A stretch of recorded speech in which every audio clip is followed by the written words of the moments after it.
നല്ലൊരു അച്ചാറുണ്ടാക്കാം. ഈന്തപ്പഴം നാരങ്ങ വെച്ചിട്ട്. പാൻ ചൂടായിട്ടുണ്ട്. സൺഫ്ലവർ ഓയിലാണ് കേട്ടോ. കടുക് ഇട്ട് കൊടുക്കുക, വെളുത്തുള്ളി ഇട്ട് കൊടുക്കുക, ഇഞ്ചി ഇട്ട് കൊടുക്കുക. വെളുത്തുള്ളി ഇഞ്ചി മൂത്തിട്ടുണ്ട്. നമുക്ക് പച്ചമുളക് ഇട്ട് കൊടുക്കാം. അങ്ങനെ നമ്മുടെ വെളുത്തുള്ളി ഇഞ്ചി കരിവേപ്പിലയൊക്കെ മൂത്ത് വന്നിട്ടുണ്ട്. നമുക്കിനി ഇത് സൈഡിലേക്ക് ഒന്ന് മാറ്റി കൊടുത്തിട്ട് നമുക്ക് ഇതിലോട്ട് പൊടികൾ ഇട്ട് കൊടുക്കാം. കുറച്ച് മഞ്ഞൾ പൊടി, എരിവുള്ള മുളക് പൊടി, കാശ്മീരി പൊടി,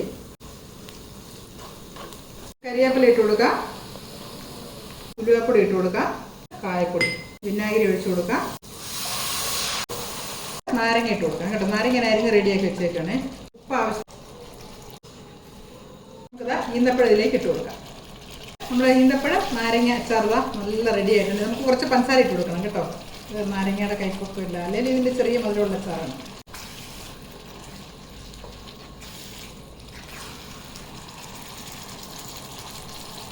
അപ്പോൾ വീഡിയോ ഇഷ്ടമെങ്കിൽ എല്ലാവരും സപ്പോർട്ട് ചെയ്യാം. Okay, by.